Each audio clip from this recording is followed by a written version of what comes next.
Genesis chapter 11 verse 1 And the whole earth was of one language, and of one speech. Genesis chapter 11 verse 2 And it came to pass, as they journeyed from the east, that they found a plain in the land of Shinar.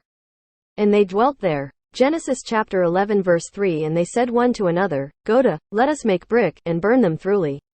And they had brick for stone, and slime had they for mortar.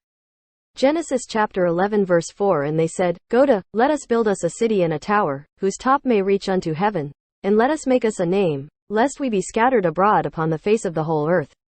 Genesis chapter 11 verse 5 And the Lord came down to see the city and the tower, which the children of men builded. Genesis chapter 11 verse 6 And the Lord said, Behold, the people is one, and they have all one language.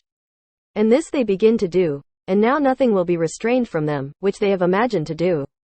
Genesis chapter 11 verse 7 Go to, let us go down, and there confound their language, that they may not understand one another's speech. Genesis chapter 11 verse 8 So the Lord scattered them abroad from thence upon the face of all the earth, and they left off to build the city. Genesis chapter 11 verse 9 Therefore is the name of it called Babel, because the Lord did there confound the language of all the earth.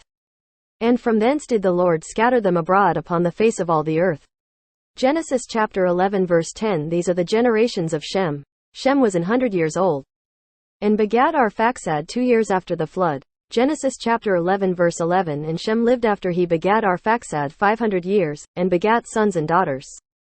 Genesis chapter 11 verse 12 And Arphaxad lived 35 years, and begat Salah. Genesis chapter 11 verse 13 And Arphaxad lived after he begat Salah 403 years, and begat sons and daughters. Genesis chapter 11 verse 14 And Salah lived 30 years, and begat Eber. Genesis chapter 11 verse 15 And Salah lived after he begat Eber 403 years, and begat sons and daughters. Genesis chapter 11 verse 16 And Eber lived 34 years, and begat Peleg.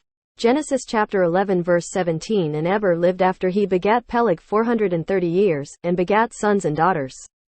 Genesis chapter 11 verse 18 And Peleg lived 30 years, and begat Reu. Genesis chapter 11 verse 19 And Peleg lived after he begat Reu 209 years, and begat sons and daughters.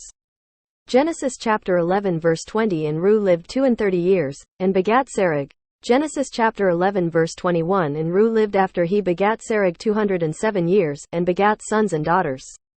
Genesis chapter 11 verse 22 And Serug lived 30 years, and begat Nahor. Genesis chapter 11 verse 23 And Serug lived after he begat Nahor 200 years, and begat sons and daughters. Genesis chapter 11 verse 24 And Nahor lived 29 years, and begat Terah.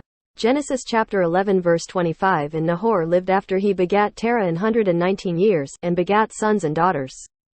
Genesis chapter 11 verse 26 And Terah lived 70 years, and begat Abram, Nahor, and Haran. Genesis chapter 11 verse 27 Now these are the generations of Terah. Terah begat Abram, Nahor, and Haran begat Lot. Genesis chapter 11 verse 28 And Haran died before his father Terah in the land of his nativity, in Ur of the Chaldees. Genesis chapter 11 verse 29 And Abram and Nahor took them wives. The name of Abram's wife was Sarai. And the name of Nahor's wife, Milcah, the daughter of Haran, the father of Milcah, and the father of Iscah. Genesis chapter 11 verse 30 But Sarai was barren, she had no child. Genesis chapter 11 verse 31 And Terah took Abram his son, and Lot the son of Haran his son's son, and Sarai his daughter-in-law, his son Abram's wife, and they went forth with them from Ur of the Chaldees, to go into the land of Canaan, and they came unto Haran, and dwelt there. Genesis chapter 11 verse 32 And the days of Terah were 205 years, and Terah died in Haran.